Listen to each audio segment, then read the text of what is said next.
ओम शांति। आज है 28 अक्टूबर 2025 की साकार मुरली से। पापा कहते मीठे बच्चे, हाँ जी पापा, तुम्हें संगम पर सेवा करके गायन लायक बनना है। फिर भविष्य में पुरुषोत्तम बनने से तुम पूजा लायक बन जाएंगे। हाँ, तो संगम युग पर बाबा कहते हैं कि सेवा करके यानी गायन लायक बनना है। सेवा किसकी करनी है? अपने आप को आत्मा समझ परमात्मा को याद करना है, तो ऑटोमेटिकली सेवा होती है। इन संकल्पों की, मन बुद्धि की, संस्कारों की, है ना। तो बाबा संगम युग पर हमें श्रीमत देते हैं, तो सेवा करके गायन लायक बनना, यानी वो सुप्रीम हायर कॉन्शियसनेस की जो अवस्था है आत्मा की, वो प्रारब्ध करनी, वो प्रारब्ध पानी है। तो फिर भविष्य के पुरुषोत्तम बनने के से तुम पूजा लायक बन जाएंगे। तो भविष्य में यानी सतयुग में पुरुषोत्तम सभी पुरुषों में उत्तम बनने से फिर तुम पूजा लायक बन जाएंगे। प्रश्न है, कौन सी बीमारी जड़ से समाप्त हो तब आपकी दिल पर चढ़ेंगे? उत्तर है देह अभिमान की बीमारी। इसी देह अभिमान के कारण सभी विकारों ने महारोगी बनाया है। तो जितना जितना देह अभिमान में फंसे हुए हैं, सबसे बड़ी बीमारी क्या है? देह भान, है ना। तो ये मन क्या है? Collection of thought. और देह भान क्या है? रावण राज्य का थॉट्स। और ज्ञान क्या है? ईश्वर राज्य के थॉट्स। तो बाबा कहते हैं कि देह भान की बीमारी है। इसी देह अभिमान के कारण ही सभी विकारों के महारोगी, विकारों ने महारोगी बनाया है। ये जितने भी रोग दिखाई दे रहे हैं, ये सब देह भान के कारण है। यह देह अभिमान समाप्त हो जाए तो तुम बाप के दिल पर चढ़ो। यानी जितना जितना देह अभिमानी स्थिति में, यानी आत्मिक समृद्धि में, जितना हायर कॉन्शियसनेस में आत्मा अपने सोल कॉन्शियसनेस में रहती है, तो फिर देह अभिमान समाप्त हो जाता है और बाप के दिल पर चढ़ जाते हैं। तो बाबा को भी वही बच्चे पसंद आते हैं। तो दिल पर चढ़ना है तो विशाल बुद्धि बनो, ज्ञान चिता पर बैठो। ज्ञान चिता पर यानी इस शरीर भान को खत्म करना, भस्म करना ज्ञान से।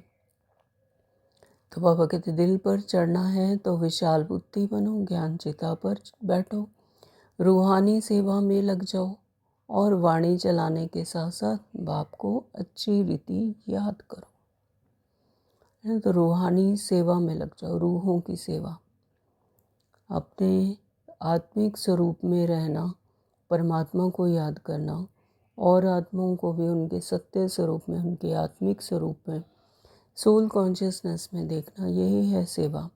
तो रूहानी सेवा में लग जाओ और वाणी चलाने के साथ साथ बाप को भी अच्छी रीति याद करो। गीत है जाग सजनिया जाग।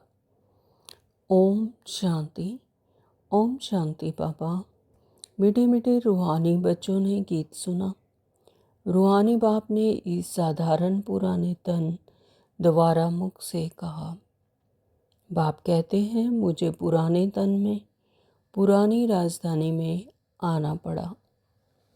तो जाग सजनिया जाग। तो बाबा कहते कि मीठे मीठे रूहानी बच्चों ने गीत सुना। कौन सा गीत है ये? जाग सजनिया। सजनिया कौन है? हम सब आत्माएं, है ना। परमात्मा पिता वो एक साजन है और हम आत्माएं सभी सजनिया हैं। तो रूहानी बाप ने इस साधारण पुराने तन द्वारा मुख से कहा, यानी ब्रह्मा बाबा के मुख द्वारा, उनके तन के द्वारा, उनके मुख का आधार लेकर बाबा ने कहा।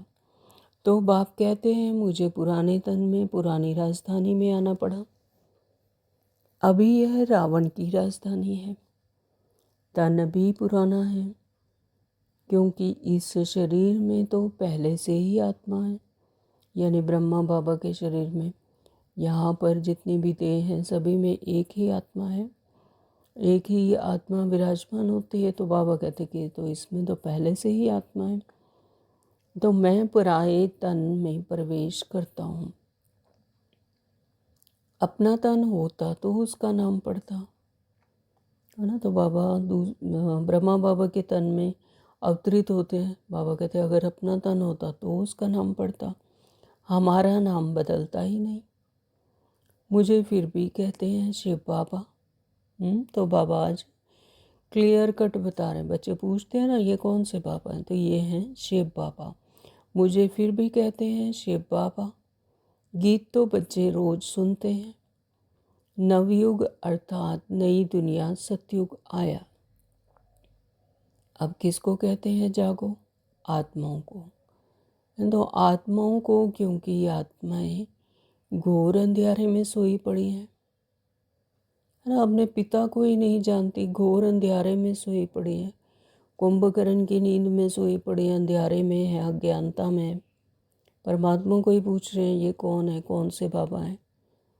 तो आत्माओं को, क्योंकि आत्माएं घोर अंधेरे में सोई पड़ी हैं, कुछ भी समझती नहीं, कुछ भी समझ नहीं, बाप को ही नहीं जानते। हाँ, तो बाबा उन बच्चों को लाना दे रहे हैं जो पूछते हैं ना कि ये कौन से बाबा हैं, तो बाप को ही नहीं जानते। अब बाप जगाने आए हैं। सुना जी, अब बाप जगाने आए हैं। अभी तुम बेहद के बाप को जानते हो, उनसे बेहद का सुख मिलना है नए युग में।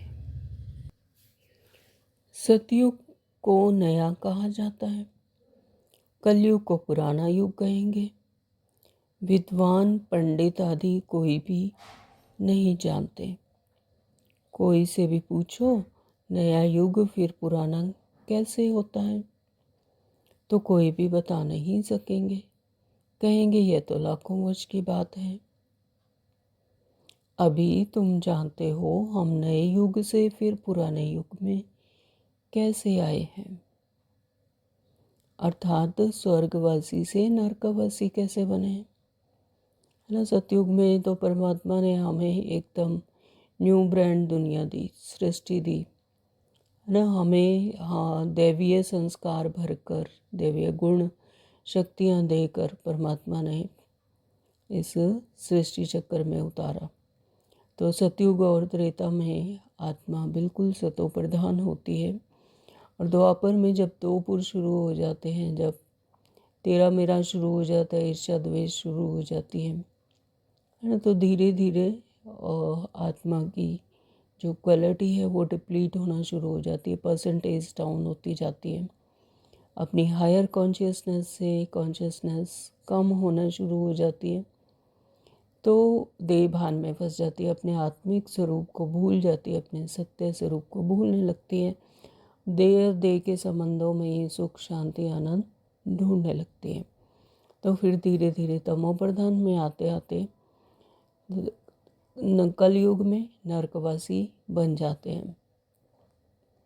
मनुष्य तो कुछ भी नहीं जानते, जिनकी पूजा करते हैं उनकी बायोग्राफी को भी नहीं जानते, है ना। तो बाबा कहते हैं कि अपने आप का तो पता ही नहीं कि हम आत्मा हैं, और परमात्मा कौन है वो तो पता ही नहीं। लेकिन जिनकी पूजा करते हैं 63 जन्मों से करते आ रहे हैं, उनके भी बायोग्राफी नहीं जानते कि वो कैसे बने, वो कौन है, वो कैसे बने, और कैसे हम उनकी पूजा करते हैं।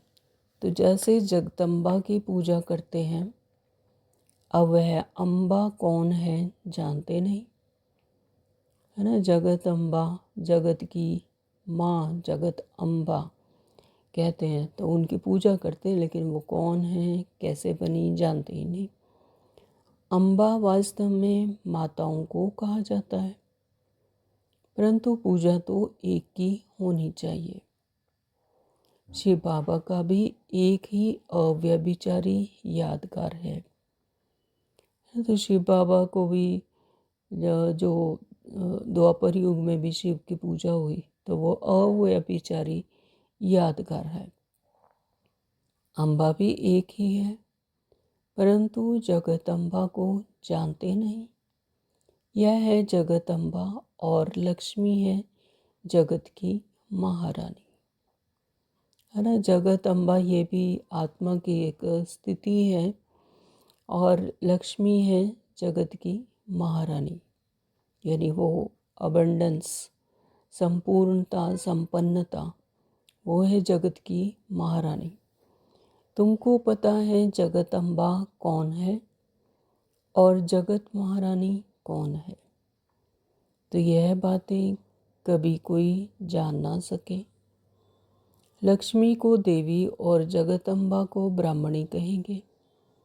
तो जो मम्मा को कहा जाता है कि मम्मा ने इस संगम युग पर बहुत पुरुषार्थ किया, यानी अपनी प्रारब्ध को पाने के लिए, तो उनको जगदम्बा कहा जाता है ना। तो वो अपनी आत्मा की उस हायर कॉन्शियसनेस में टिकी, उन्होंने उसको अचीव किया, अपने लक्ष्य को पाया, तब लक्ष्मी बनी।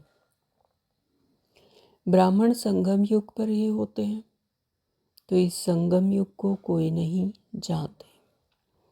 प्रजापिता ब्रह्मा द्वारा नई पुरुषोत्तम सृष्टि रची जाती है। पुरुषोत्तम तुमको वहाँ देखने में आएंगे।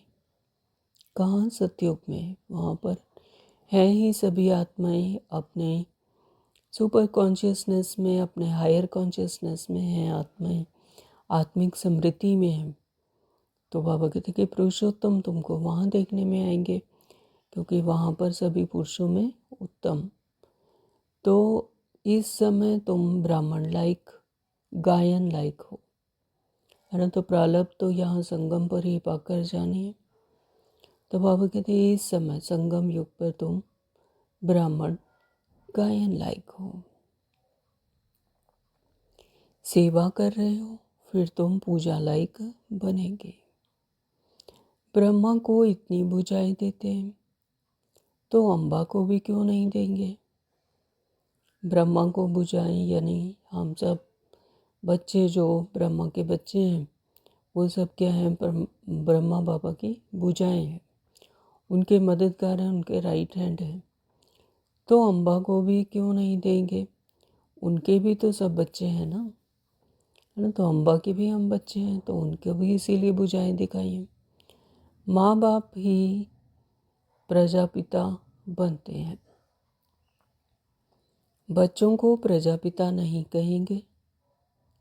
लक्ष्मी नारायण को कभी सतयुग में जगत पिता, जगत माता नहीं कहेंगे। लक्ष्मी नारायण वो जब उन्होंने अपना लक्ष्य को प्राप्त किया और सतयुग में प्रारब्ध पाई, तो वहाँ पर जगत में पिता और जगत माता वहाँ नहीं कहेंगे। संगम युग पर जब ब्राह्मण ब्राह्मणी बने, तब कहेंगे जगत पिता और जगत माता। तो वहाँ लक्ष्मी नारायण को सतयुग में नहीं कहा जाता। तो प्रजापिता का नाम वाला है, जगत पिता और जगत माता एक ही है, बाकी सब हैं उनके बच्चे। वो यानी वो आत्मा की हायर कॉन्शियसनेस की अवस्था, वो एक ही है, जगत पिता और जगत माता। बाकी सब उनके क्या हैं? बच्चे।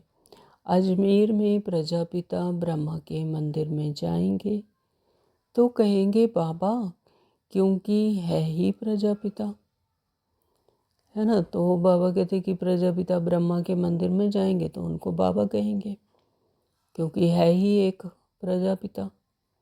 तो इस स्थूल दुनिया में तो ब्रह्मा बाबा के तन में आकर शिव बाबा ने ज्ञान दिया, है ना। तो लेकिन ब्रह्मा बाबा के शरीर के दोबारा ही बच्चों को अडॉप्ट किया, तो इसलिए उन्हें बाबा कहेंगे, क्योंकि हैं ही प्रजापिता। तो हद के पिताएं बच्चे पैदा करते हैं, तो वह हद के प्रजापिता ठहरे। यह है बेहद का। तो शिव बाबा तो सब आत्माओं का बेहद का बाप है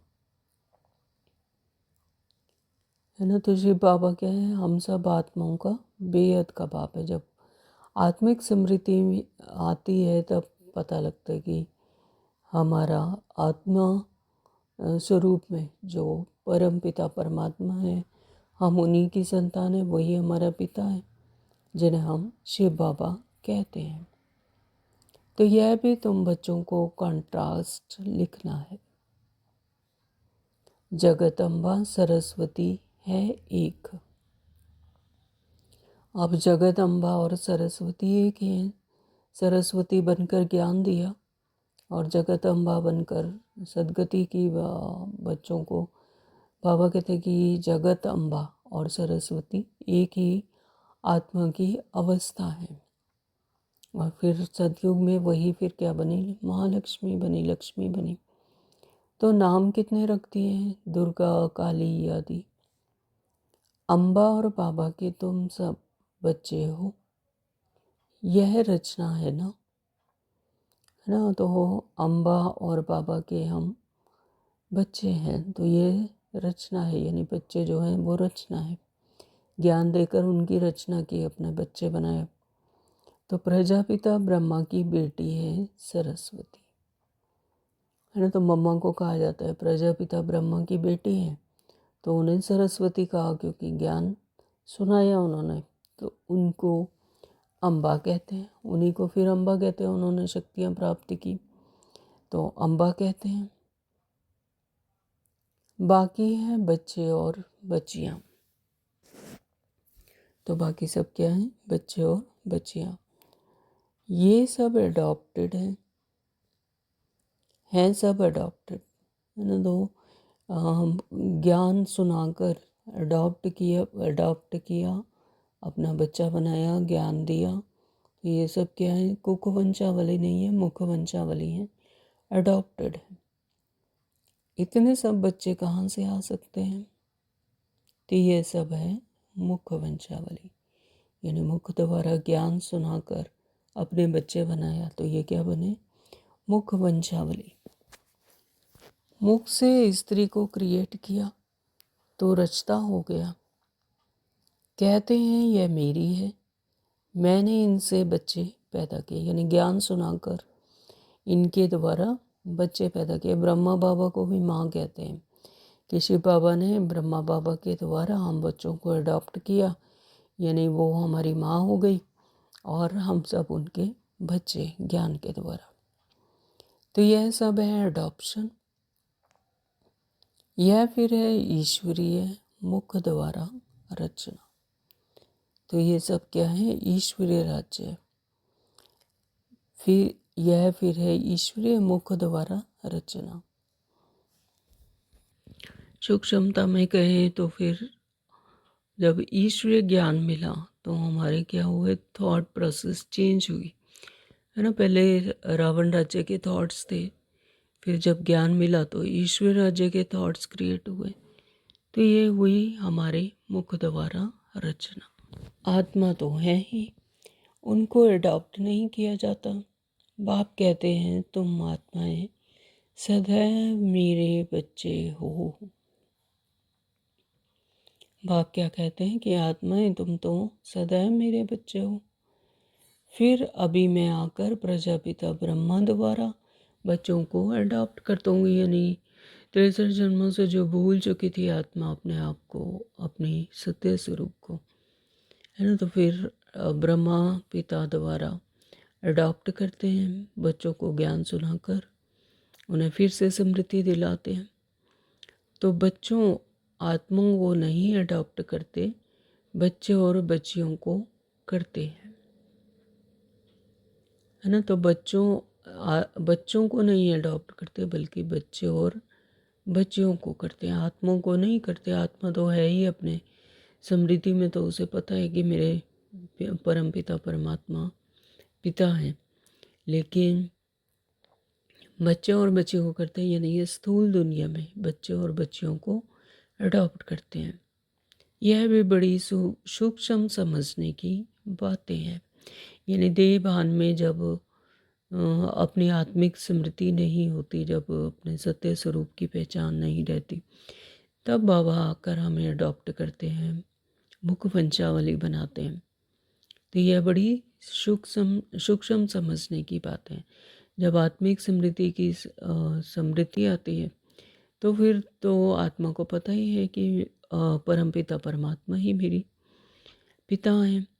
तो इन बातों को समझने से तुम यह लक्ष्मी नारायण बनते हो।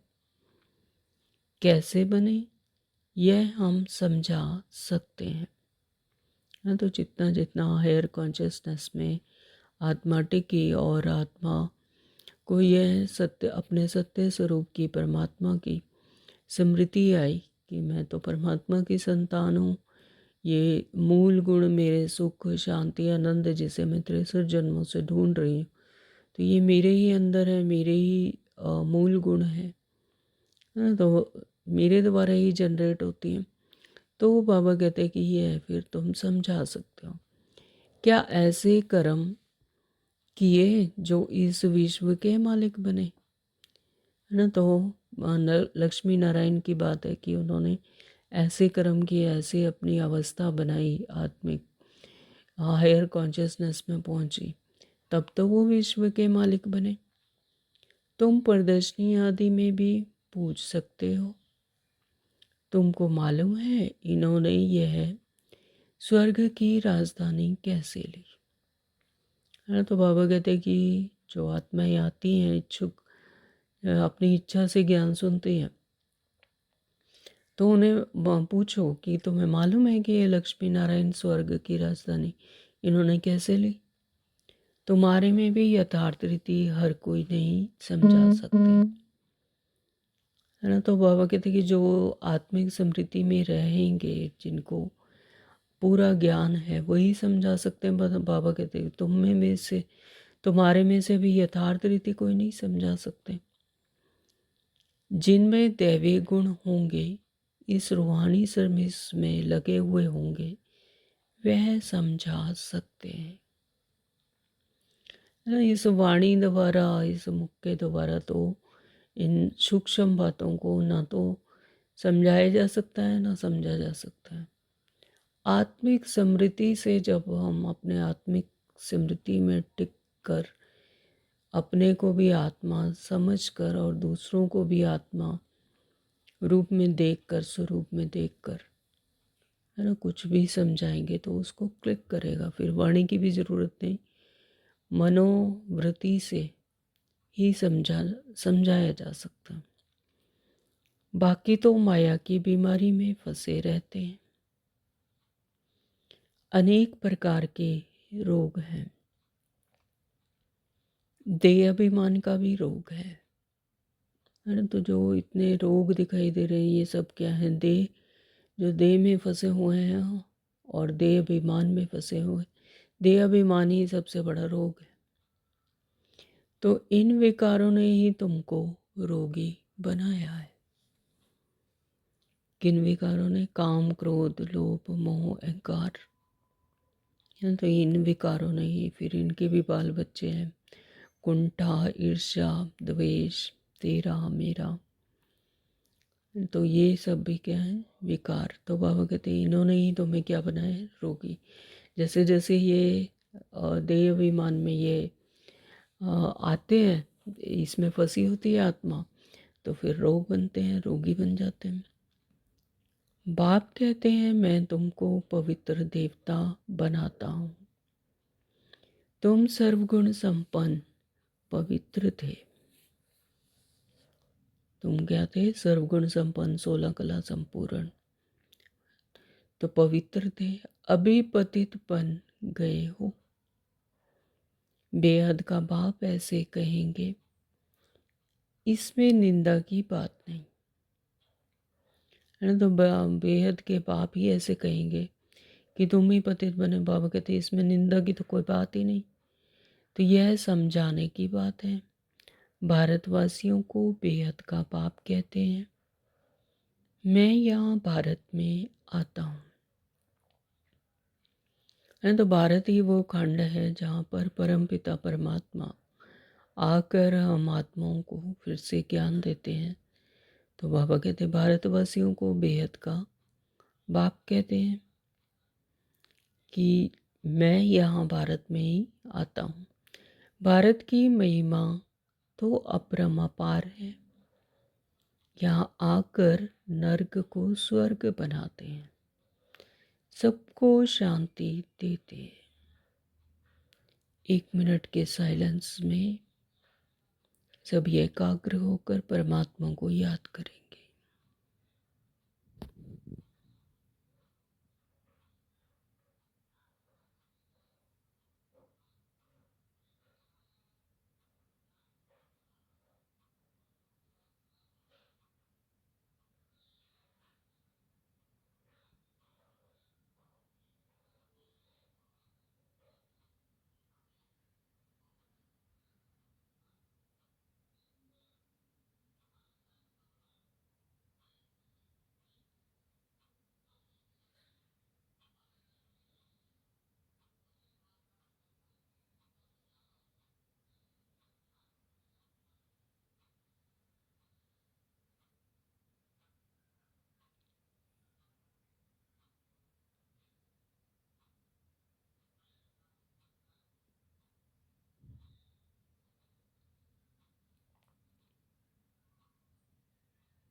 ओम शांति। तो ऐसे बाप की भी महिमा अपरम अपार है। तो यहाँ पर आके परमात्मा नर्क को स्वर्ग बनाते हैं, हमें सबको शांति देते हैं, सुख शांति आनंद दैवीय गुण धारण करवाते हैं और वो रास्ता बताते हैं कि सतयुग में किस तरह से प्रारब्ध पाई जाती है। तो ऐसे बाप की तो महिमा अपरम अपार है, पारावार नहीं है ना। तो जगत अम्बा और उनकी महिमा को कोई भी नहीं जानते। इनका भी कंट्रास्ट तुम बता सकते हो। यह है जगत अम्बा की बायोग्राफी, यह लक्ष्मी की बायोग्राफी। कैसे जगत अम्बा यानी मम्मा ने पुरुषार्थ किया, अपने आत्मिक स्मृति में रहे और फिर अपने हायर कॉन्शियसनेस को अचीव कर कर फिर लक्ष्मी बने, सतयुग में जाकर लक्ष्मी बने, अबंडेंस की देवी बनी, संपन्नता की देवी बनी, है ना। तो वही जगत अम्बा फिर लक्ष्मी बनती है। यहाँ पुरुषार्थ किया और सतयुग में लक्ष्मी बनी। तो फिर लक्ष्मी 184 जन्मों के बाद जगत अम्बा होगी। तो यह चक्कर इसी तरह से चलता है, सृष्टि चक्र का। फिर जब 84 जन्म लेकर फिर वो लास्ट जन्म में अपने प्रारब्ध बनाएंगे, अपने पुरुषार्थ करेंगी, है ना। तो 84 जन्मों के बाद फिर जगत अम्बा होंगी। तो यह कल्प कल्प की बाजी है। चित्र भी अलग अलग रखने चाहिए। दिखाते हैं लक्ष्मी को कलश मिला, परंतु लक्ष्मी फिर संगम पर कहाँ से आई, है ना। तो बाबा कहते हैं कि लक्ष्मी को कलश मिला, परंतु लक्ष्मी जो है वो फिर संगम पर कहाँ से आई, वह तो सतयुग में हुई, है ना। तो लक्ष्मी की तो होंद कहाँ पर है, सतयुग में, वहाँ पर होती है सतयुग में। यहाँ संगम पर तो जगदम्बा होती है यानी मम्मा होती हैं, तो वह तो सतयुग में हुई है। यह सब बातें बाप समझाते हैं। चित्र बनाने के ऊपर जो मुकर्रर है उनको विचार सागर मंथन करना चाहिए, तो फिर समझाना सहज होगा, है ना। तो बाबा कहते हैं कि चित्र बनाने के ऊपर ही जो मुकर्रर हैं उनको विचार सागर मंथन करना चाहिए, फिर वैसा ही चित्र बनाना चाहिए कि चित्र को देखते ही स्पष्ट हो सारा कुछ। तो फिर बाबा कहते हैं समझाना भी सहज होगा। इतनी विशाल बुद्धि चाहिए तब दिल पर चढ़े। तो जो ऐसे विशाल बुद्धि होकर बुद्धि से मनन चिंतन करके ऐसे काम करते हैं, बाबा कहते फिर वो दिल पर चढ़े।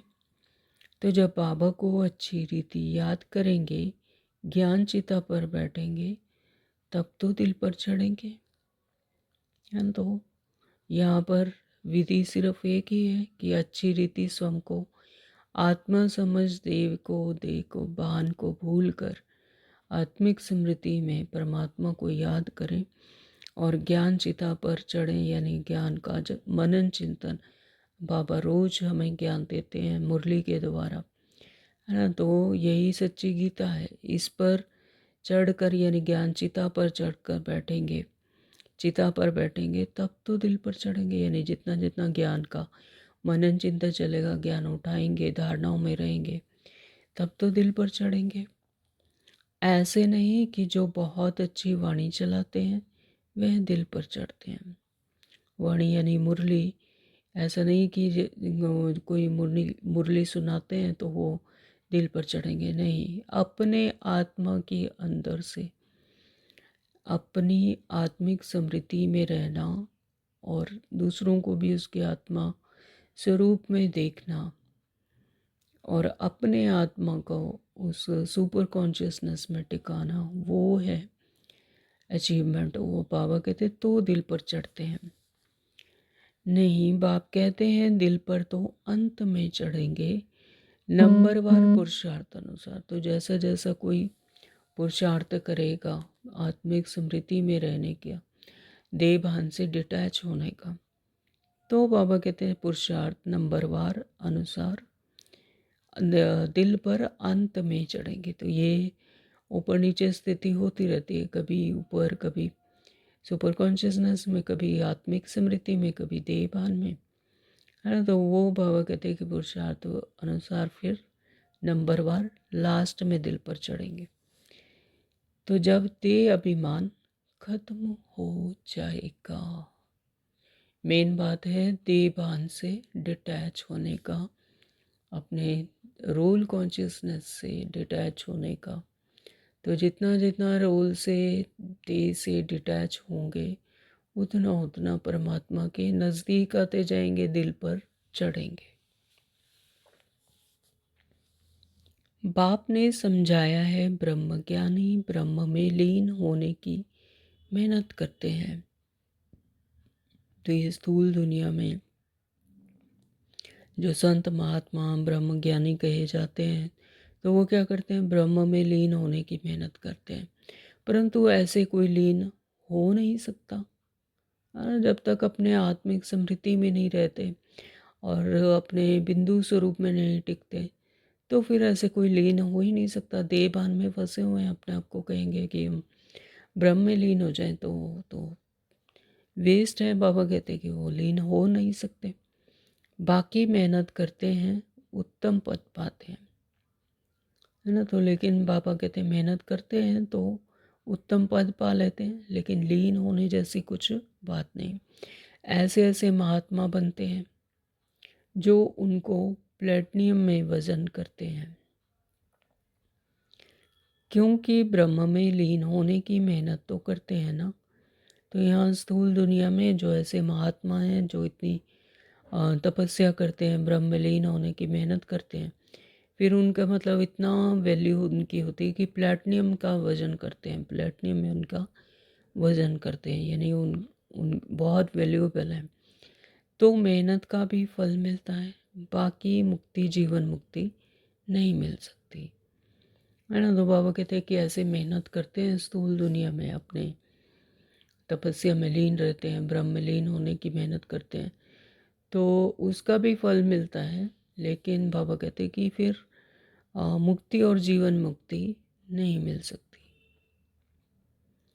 तुम बच्चे जानते हो अब यह पुरानी दुनिया गई की गई, पुरानी दुनिया खत्म होने को है भाई, गई की गई, पुरानी दुनिया गई की गई। इतने बॉम्ब्स बनाए हैं, रखने के लिए थोड़ी ही बनाए हैं, है ना। तो बाबा कहते हैं जो इतने सारे बॉम्ब्स बने, विनाश का भी तैयारी हो रही है, तो बाबा कहते हैं कि वो रखने के लिए थोड़ी ना बनाए हैं। तुम जानते हो पुरानी दुनिया के विनाश के लिए ये बॉम्ब्स काम में आएंगे। तो वो भी ड्रामा अनुसार सब कुछ कार्य चल रहा है ना। तो ये बॉम्ब्स बन रहे हैं और प्रकृति की हलचल चल, तो ये सब भी विनाश के लिए तैयार हो रहे हैं, कारगर होंगे। तो अनेक प्रकार के बॉम्ब्स हैं। बाप ज्ञान और योग सिखलाते हैं, फिर राज राजेश्वर डबल सिरताज देवी देवता बनेंगे।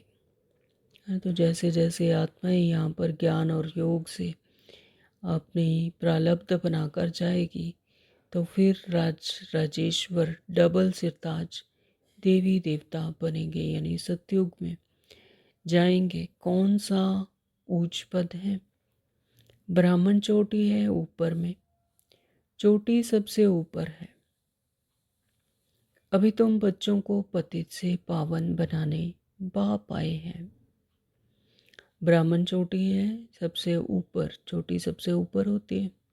चोटी कहा जाता है क्योंकि ब्राह्मण जो है वो ब्राह्मण यानी ज्ञान को धारण करने वाले, परमात्मा को पहचानने वाले, परमात्मा का संतान, परमात्मा के सबसे नज़दीक बच्चे है ना, श्रेष्ठतम जो अपनी अवस्था बनाते हैं, अपने सुपर कॉन्शियसनेस, सोल कॉन्शियसनेस में रहते हैं और अपनी प्रारब्ध बनाते, दैवीय गुण भरते हैं। तो अभी तुम बच्चों को पतित से पावन बनाने बाप आए हैं। फिर तुम भी पतित पावनी बनते हो। यह नशा है? तो बाबा पूछ रहे हैं क्वेश्चन मार्क कि तुम्हें भी बाबा फिर पतित पावनी बनाते हो, तुम भी ज्ञान देकर, यानी अपने ही आत्मिक स्वरूप में रहकर अपनी वृत्ति से हर किसी को उसकी भी आत्मिक स्वरूप की पहचान देना, तो यह है पतित पावनी बनाना। तो बाबा कहते हैं ऐसा फिर नशा है? तो हम सबको पावन बनाए राजेश्वर बना रहे हैं। नशा हो तो बहुत खुशी में रहे, है ना। ऐसी स्मृति है कि परमात्मा हमें पतित से पावन बना रहे हैं, राजेश्वरी बना रहे हैं, ऐसा अगर याद है तो बाबा कहते फिर कितना नशा हो, कितनी खुशी में रहे। अपने दिल से पूछो हम कितने को आप समान बनाते हैं। बाबा पूछते हैं कि अपने दिल से पूछो हम कितनों को अपने आप समान बनाते हैं। प्रजापिता ब्रह्मा और जगदम्बा दोनों एक जैसे हैं, हाँ, यानी कि उनकी जो आत्मिक अवस्था थी सुपर कॉन्शियसनेस में, अपने हायर कॉन्शियसनेस में पहुँचे हायर स्टेज पर, वो दोनों की अवस्था एक जैसी थी। तो ब्राह्मणों की रचना रचते हैं, शूद्र से ब्राह्मण बनने की युक्ति बाप ही बताते हैं। यानी शूद्र से ब्राह्मण बनाना, यानी अपने देह भान से, जो 63 जन्मों से देह भान में थे, तो शूद्र बने में, रावण राज्य में असुर थे, तो बाबा कहते कि फिर ब्राह्मण बनने की युक्ति भी बाप ही बताते हैं। तो यह कोई शास्त्रों में नहीं है, यह है भी गीता का युग। महाभारत लड़ाई भी बराबर हुई थी, है, तो महाभारत लड़ाई इसी संगम युग पर जब अपने ही संकल्पों से, अपने ही संस्कारों से लड़ाई की अपने ही अंदर, वो है महाभारत की लड़ाई। राजयोग एक को सिखाया होगा क्या? मनुष्यों की बुद्धि में फिर अर्जुन और कृष्ण ही हैं, यानी जो मन के वश में है आत्माएं, वो फिर भी अर्जुन और कृष्ण ही है उनके बुद्धि में, उससे बाहर नहीं निकलते, अर्जुन और कृष्ण की ही गाथा गाते रहते हैं। यहाँ तो ढेर पड़ते हैं, बैठे भी देखो कैसे साधारण हो, है, तो यहाँ ऊपर से स्थूल रूप से नहीं दिखाई देता, लेकिन गुप्त जो पुरुषार्थ है वो रूहानी है। छोटे बच्चे अल्फ़बे पढ़ते हैं ना, तुम बैठे हो, तुमको भी अल्फ़बे पढ़ा रहे, यानी ABCD समझा रहे रूहानी ज्ञान का। तो अल्फ़ और बे यह है वर्षा, अल्फ़ यानी परमात्मा, बे यानी बादशाही। तो बाप कहते हैं मुझे याद करो तो तुम विश्व के मालिक बनेंगे। कोई भी आसुरी काम नहीं करना है, दैवीय गुण धारण करने हैं। तो बाबा कहते हैं कोई भी आसुरी काम नहीं करना है, दैवीय गुण धारण कर रहे हैं। देखना है हमारे में कोई अवगुण तो नहीं है, मैं निर्गुण, हारे में कोई गुण नहीं। ऐसा तो नहीं कहते कि मैं निर्गुण, हारे मुझ में कोई गुण ही नहीं, है ना। तो ऐसा तो नहीं कहते। अभी निर्गुण आश्रम भी है, परंतु अर्थ कुछ भी नहीं। निर्गुण अर्थात मेरे में कोई गुण नहीं। अब गुणवान बनाना तो बाप का ही काम है ना। तो संगम योग पर परमात्मा ही हम आत्माओं में गुण भर देते हैं, अपने सत्य स्वरूप की याद दिलाकर, स्मृति दिलाकर गुणवान बनाते हैं। बाप के टाइटल की टोपी फिर अपने ऊपर रखती है। बाप कितनी बातें समझाते हैं, डायरेक्शन भी देते हैं। जगत अम्बा और लक्ष्मी का कंट्रास्ट बनाओ। ब्रह्मा सरस्वती संगम के लक्ष्मी नारायण हैं सतयुग के, है तो ब्रह्मा और ब्रह्मा सरस्वती ये संगम युग के हैं। इनकी गायन संगम युग का है। और लक्ष्मी और नारायण यही बनते हैं सतयुग में जाकर, जब अपनी प्रारब्ध पाते हैं। यह चित्र है समझाने के लिए।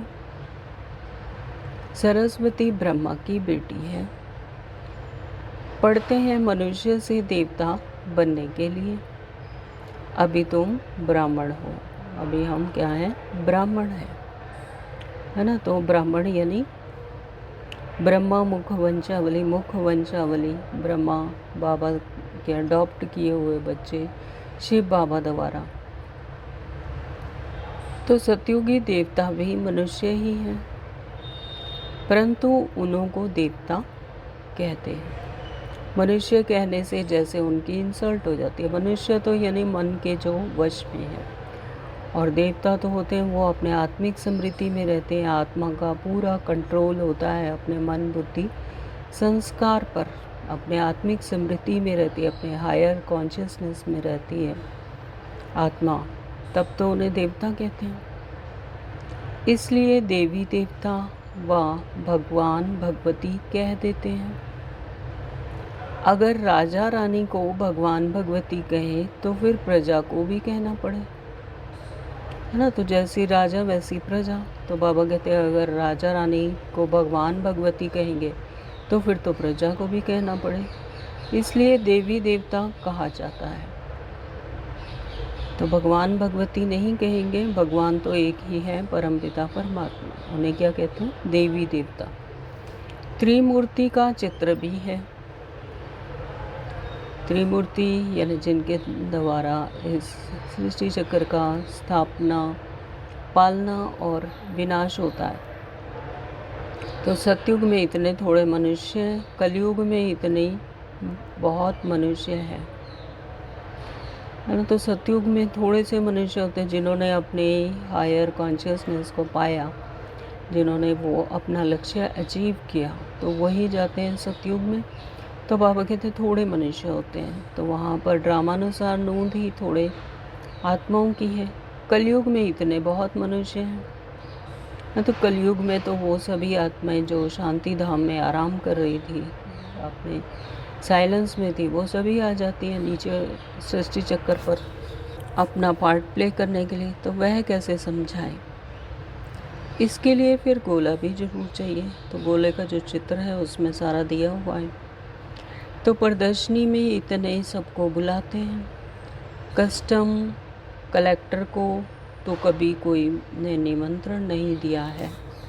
तो ऐसे ऐसे विचार चलाने पड़े, इसमें बड़ी विशाल बुद्धि चाहिए। तो बाबा युक्तियाँ बता रहे हैं। बाप का तो रिकॉर्ड रखना चाहिए ना। हुसैन के घोड़े को भी कितना सजाते हैं। पटका कितना छोटा होता है, घोड़ा कितना बड़ा होता है ना। तो यानी पटका यानी बच्चे, घोड़े के छोटे बच्चे को कहते होंगे। आत्मा पे कितनी छोटी बिंदी है, उनका श्रृंगार बड़ा है ना। आत्मा छोटी सी बिंदी है जिसमें पूरा पार्ट भरा हुआ है, उनका श्रृंगार कितना बड़ा है।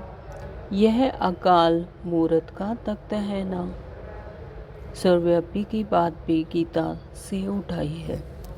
यहाँ पर जो सर्वव्यापी की बात है, बाबा कहते कि वो भी गीता से उठाई है है ना। तो गीता जो स्थूल दुनिया में जो गीता बाबा कहते हैं कही जाती है, वो मनुष्य को जैसे जैसे स्मृति आई उसने वैसे उसमें लिख दिया। तो बाप कहते हैं मैं आत्माओं को राजयोग सिखलाता हूँ। फिर सर्वव्यापी कैसे होंगे, है ना। तो बाबा ही हमें आकर संगम युग पर राजयोग सिखलाते हैं, सर्वव्यापी कैसे हो सकते हैं। तो बाप टीचर गुरु सर्वव्यापी कैसे होंगे। बाप कहते हैं मैं तो तुम्हारा बाप हूँ, फिर ज्ञान सागर हूँ। तुमको बेहद की हिस्ट्री ज्योग्राफी समझने से बेहद का राज्य मिल जाएगा। तो बाप दादा क्या कहते हैं कि बाबा कहते हैं कि बेहद की हिस्ट्री ज्योग्राफी समझने से बेहद का राज्य मिल जाएगा। दैवी गुण भी धारण करने चाहिए। माया एकदम नाक से पकड़ लेती है, चलन गंदी हो पड़ती है, फिर लिखते हैं ऐसी ऐसी भूल हो गई, हमने काला मुंह कर लिया। यहाँ तो पवित्रता सिखाई जाती है। फिर अगर कोई गिरेंगे भी तो फिर उसमें बाप क्या कर सकते हैं, है ना। कोई देव आत्मिक स्मृति में नहीं रहते, देह भान में आते हैं, देह भान में आकर देह भान के क्रियाक्रम करते हैं। तो बाबा कहते हैं फिर अगर कोई गिरेंगे तो उसमें बाप क्या कर सकते हैं। घर में कोई बच्चा गंदा हो पड़ता है, काला मुंह कर देता है, तो बाप कहते हैं तुम तो मर जाते तो अच्छा है ना। तो स्थूल दुनिया में भी ऐसा ही होता है। जो बच्चा माँ बाप का कहना नहीं मानता, बाबा कहते कि जो बच्चा गंदा हो पड़ता है तो फिर उसे कहते कि तुम तो होते ही नहीं तो अच्छा होता। तो बेहद का बाप भल ड्रामा को जानते हैं, फिर भी कहेंगे तो सही ना। यानी जो देहभान से नहीं निकलते, अपने आत्मिक स्मृति में नहीं रहते, बाबा के ज्ञान में आने के बाद फिर देहभान में ही फंसे रहते हैं, तो बाबा कहते हैं फिर ड्रामा को जानते हैं, फिर भी क्या कहेंगे तो सही ना। तुम औरों को शिक्षा देकर खुद गिरते हो तो 1000 गुना पाप चढ़ जाता है। हाँ, तो कितना बड़ा रिस्पॉन्सिबिलिटी है। बाबा कहते हैं औरों को शिक्षा देते हैं और लेकिन खुद ही गिर पड़ते हैं तो कितना 1000 गुना पाप चढ़ जाता है। कहते हैं माया ने थप्पड़ मार दिया। माया ऐसा घूसा मारती है जो एकदम अकल ही गुम कर देती है। बाप समझाते रहते हैं आंखें बड़ी धोखेबाज हैं, कभी भी कोई भी कर्म नहीं करना है। तूफान जो बहुत आएंगे, क्योंकि युद्ध के मैदान में होना, अपने ही संकल्पों से अपने ही संस्कारों से लड़ाई करते रहते हैं। तो युद्ध सबके अपने ही अंदर है, युद्ध के मैदान में हो, पता भी नहीं पड़ता कि क्या होगा, माया झट थप्पड़ लगा देती है। अभी तुम कितने समझदार बनते हो, आत्मा ही समझदार बनती है ना, आत्मा ही बेसमझ थी, अब बाप समझदार बनाते हैं। बहुत देह अभिमान में हैं, समझते नहीं कि हम आत्मा हैं। तो यही मेहनत है अपने आप को आत्मा समझने की। समझते नहीं कि हम आत्मा हैं। बाप हम आत्माओं को पढ़ाते हैं। हम आत्मा इन कानों से सुन रही हैं। अब बाप कहते हैं कोई भी विकार की बात इन कानों से ना सुनो। बाप तुम्हें विश्व का मालिक बनाते हैं। मंजिल बहुत बड़ी है। मौत जब नज़दीक विश्व का मालिक बनाते हैं, मंजिल बहुत बड़ी है। मौत जब नज़दीक आएगा तो फिर तुमको डर लगेगा। यानी अपने ही संकल्प, अपने ही संस्कार डराते हैं। माया झट थप्पड़ लगा देती है। अभी तुम कितने समझदार बनते हो। मनुष्यों को मरने के समय भी मित्र संबंधी आदि कहते हैं ना, भगवान को याद करो, या कोई अपने गुरु आदि को याद करेंगे। देहधारी को याद करना सिखलाते हैं। बाप तो कहते हैं मामेकम याद करो। यह तो तुम बच्चों की बुद्धि में है। बाप फरमान करते हैं मामेकम याद करो। देहधारियों को याद नहीं करना है, क्योंकि देहधारियों को याद करने से देह याद आएगी, देह के संबंधी याद आएंगे, देह के कार्यक्रम याद आएंगे। और तो बाबा कहते हैं कि देहधारियों को याद नहीं करना है। माँ बाप भी देहधारी है ना। मैं तो विचित्र हूँ, विदेही हूँ, इसमें बैठ तुमको ज्ञान देता हूँ। बाप तो है ही बिंदु स्वरूप, ज्योति स्वरूप, निराकार। विचित्र हूँ, विदेही हूँ। बाबा कहते इसमें बैठ तुमको ज्ञान देता हूँ, यानी ब्रह्मा बाबा के तन में आकर ज्ञान देता हूँ। तो तुम अभी ज्ञान और योग सीखते हो। तुम कहते हो ज्ञान सागर बाप, दोबारा हम ज्ञान सीख रहे हैं। राज राजेश्वरी बनने के लिए ज्ञान सागर ज्ञान भी सिखलाते हैं और राजयोग भी सिखलाते हैं। अच्छा, मीठे मीठे सिखलाते बच्चों प्रति माता पिता बाप दादा का याद प्यार और गुड मॉर्निंग।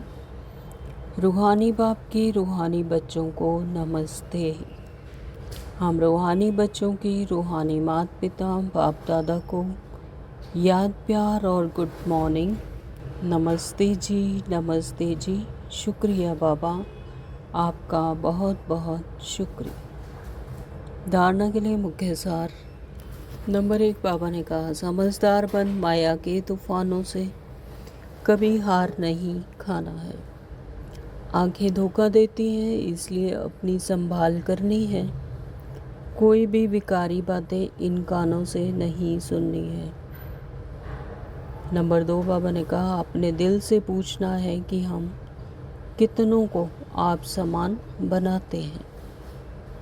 मास्टर पतित पावनी बन सबको पावन राज राजेश्वर बनाने की सेवा कर रहे हैं। हमारे में कोई अवगुण तो नहीं है। दैवी गुण कहाँ तक धारण किए हैं, ये अपने आप की चेकिंग करनी, अपने आप से पूछना है। वरदान दिया है हर संकल्प व कर्म को श्रेष्ठ और सफल बनाने वाले ज्ञान स्वरूप समझदार भव। जो ज्ञान स्वरूप समझदार बन कोई भी संकल्प व कर्म करते हैं, वे सफलता मूर्त बनते हैं। इसी का यादगार भक्ति मार्ग में कार्य प्रारंभ करते समय स्वास्तिका निकालते हैं व गणेश को नमन करते हैं। यह स्वास्तिका स्वस्थिति में स्थित होने और गणेश नॉलेजफुल स्थिति का सूचक है। आप बच्चे जब स्वयं नॉलेजफुल बन हर संकल्प व कर्म करते हो तो सहज सफलता का अनुभव होता है। आज का स्लोगन है ब्राह्मण जीवन की विशेषता है खुशी, इसलिए खुशी का दान करते चलो। तो बाबा क्या कहते हैं, ब्राह्मण जीवन की विशेषता ही है खुशी, खुशी का दान करते चलो। जो देंगे वही मिलेगा, देने में लेना समाया हुआ है। अव्यक्त इशारे हैं स्वयं और सर्व के प्रति मनसा द्वारा योग की शक्तियों का प्रयोग करो। जैसे कोई भी साइंस के साधन को यूज़ करेंगे तो पहले चेक करेंगे कि लाइट है या नहीं है। ऐसे जब योग का शक्तियों का गुणों का प्रयोग करते हो तो पहले यह चेक करो कि मूल आधार आत्मिक शक्ति, परमात्म शक्ति व लाइट हल्की स्थिति है। अगर स्थिति और स्वरूप डबल लाइट है तो प्रयोग की सफलता बहुत सहज पा सकते हो। बाबा कहते हैं जब योग का शक्तियों का गुणों का प्रयोग करते हो तो पहले चेक करो आत्मिक समृद्धि, परमात्म शक्ति व लाइट शक्ति स्थिति। अगर स्थिति और स्वरूप डबल लाइट है तो प्रयोग की सफलता बहुत ही सहज पा सकते हो। Om Shanti. Thank you Baba.